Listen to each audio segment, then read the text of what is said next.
কালি প্ৰকাশ পাব লোকসভা নিৰ্বাচনৰ ফলাফল মাজত পাতো কেইটামান ঘণ্টা আৰু ইতিমধ্যে প্ৰকাশ পাইছে এক্সিট পল আৰু তৃতীয়বাৰলৈ এনডিএ চৰকাৰ গঠন কৰিব বুলি প্ৰতিটো এক্সিট পলে দাবী কৰিছে আনহাতে অসমতো 10ৰ পৰা 12খন আসন বিজেপি মিত্ৰজোঁটে পাব বুলি 6টাকৈ ৰাষ্ট্ৰীয় সংস্থাই পূৰ্বানুমান কৰিছে কিন্তু কি হ'ব ফলাফল কোন সমষ্টিত এডভান্টেজ কাৰ কি কয় সাধাৰণ ৰাইজে এইবাৰ আমি যাবলৈ বিচাৰিছো শিৱসাগৰলৈ শিৱসাগৰ ৰাইজৰ সৈতে উপস্থিত আছে আমাৰ সাংবাদিক সত্যজিৎ নাথ সত্যজিৎ পুনে আহিছো আপোনাৰ ওচৰত আৰু মাজত মাত্ৰ কেইটামান ঘণ্টা বাকী আছে যেটো নিৰ্বাচনৰ ফলাফল ওলাব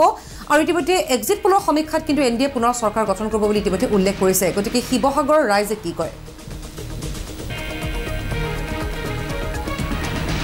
নিশ্চিতভাৱে চক বহু আকাংক্ষিত যে নিৰ্বাচনৰ ফলাফল কালিলৈ ঘোষণা কৰিব মাজত মাত্ৰ কেইটামান ঘণ্টা আৰু এক্সিট পোল প্ৰকাশ পাইছে এক্সিট পোলত কিন্তু এটা কথা স্পষ্ট হৈছে যে এনডিএ পুনৰবাৰ চৰকাৰ গঠন কৰিবলৈ অৰ্থাৎ তৃতীয়বাৰৰ বাবে শাসনৰ গাদীত বহিব এনডিএ আৰু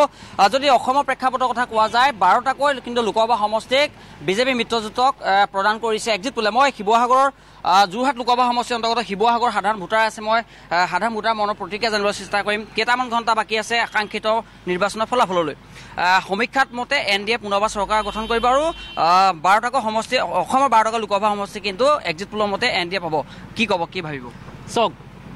এক্সিট পোলে যেটো কৈছে হয়তো বিজেপিয়ে চৰকাৰ গঠন কৰিব পাৰে কিন্তু অসমত 12টা সিটটো পোনছাতে ক'ব নোৱাৰি কিন্তু অসমৰ যি লোকসভা নিৰ্বাচন তাত 10ৰ পৰা 11টাৰ ভিতৰত হয়তো বিজেপিয়ে পাব আৰু যোৰহাট লোকসভা সমষ্টিটোত তেখেতসকলে যেটো ভাবিছে জিকিব সমষ্টিটো কিন্তু সেই হিচাপে বিপুল ভোটত নিজিকে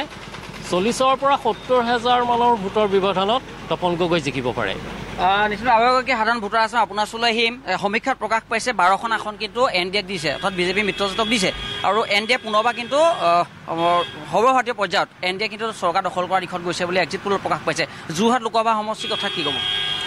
যোৰহাট লোকসভা সমষ্টিটো এটা ক্ৰিটিকেল সমষ্টি হিচাপে পৰিগণিত হৈছে এই সমষ্টিটোত যিদৰে আশা কৰা গৈছে যে বিজেপিৰ প্ৰাৰ্থীগৰাকী জিকিব কিন্তু ইমান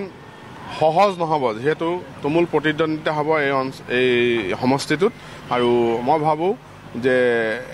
60-40 এনেকুৱা পাৰ্চেণ্টেজত ওলাই যাব কোনোবা এজন প্ৰাৰ্থী কোনজন জিকিব সেইটো ক'ব পৰা নাযাব আমাৰ কি মহিলা ভোটাৰ আছে মই আপোনাৰ ওচৰলৈ আহিম যে মহিলা ভোটাৰ এবাৰ সক্ৰিয় ভূমিকা লৈছিল এবাৰ সাধাৰণ নিৰ্বাচনত যোৰহাট লোকসভা সমষ্টিৰ বিষয়ে কি ক'ব বা অসমত 12খনকৈ আসন কিন্তু এনডিএ পাব বুলি কৈছে এয়া আচলতে হাই প্ৰফাইল সমষ্টি হিচাপে পৰিগণিত হৈছিল যোৰহাট লোকসভা সমষ্টি আৰু যোৰহাট লোকসভা সমষ্টি কিন্তু এবাৰ যথেষ্ট চৰ্চাত কেন্দ্ৰবিন্দু হৈ পৰিছিল আৰু কিন্তু এনডিএ যে এক্সিট পোল আচলতে প্ৰকাশ পাইছে এনডিএ যে তৃতীয়বাৰভাৱে আচলতে চৰকাৰ গঠন কৰিব আৰু অসমত 12খনকৈ আসন কিন্তু বিজেপি মিত্ৰজোঁটৰ প্ৰাৰ্থীগৰাকীক বিজেপি মিত্ৰজোঁটক 12খনকৈ আসন কিন্তু এক্সিট পোলে দিছে মই পুনৰবাৰ আপোনাৰ ওচৰলৈ আহিম যে এক্সিট পোলৰ কিন্তু যি পূৰ্বানুমান বা যি সমীক্ষা কিন্তু আচলতে আখৰে আখৰে পালন কৰা হয় বা প্ৰমাণিত হৈ আহিছে 12খনকৈ আসন কিন্তু অসমৰ প্ৰেক্ষাপটত দিছে আৰু পুনৰবাৰ এনডিএ চৰকাৰ গঠন কৰিব বুলি কিন্তু কৈছে যোৰহাট লোকসভা সমষ্টিক লৈ আচলতে চৰ্চিত সমষ্টি হিচাপে পৰিগণিত হৈছে আচলতে যোৰহাট লোকসভা সমষ্টিটো চৰ্চিত সমষ্টি হৈছে প্ৰতিদ্বন্দ্বিতা সম্পূৰ্ণৰূপে হ'ব ইয়াত যোৰহাটত অকল এটা জনগোষ্ঠী ইয়াত নাই বিভিন্ন জনগোষ্ঠী জাতি জনগোষ্ঠী ব্যক্তি আছে ইয়াত প্ৰতিদ্বন্দ্বিতা তুমুলভাৱে হ'ব কিন্তু এক্সিট পোলে যেটো কৈছে আমি যেটো অনুমান কৰিছোঁ এক্সিট পোলৰ মতে হয়তো যোৰহাট লোকসভা সমষ্টিটোত বিপুল ভোটত নাযায় যোৰহাট লোকসভা সমষ্টিটোত কম ভোটৰ ব্যৱধানত আচলতে বিজেপিৰ প্ৰাৰ্থীগৰাকী তপন গগৈ ওলাই যাব বুলি আমি অনুমান কৰিব পাৰিছোঁ তেখেতক মানে এক্সিট পোলে কোৱাৰ দৰে আচলতে বিপুল ভোটত কিন্তু যোৰহাট লোকসভা সমষ্টিত জয় হোৱাটো বৰ নিশ্চিত বুলি ক'ব নোৱাৰি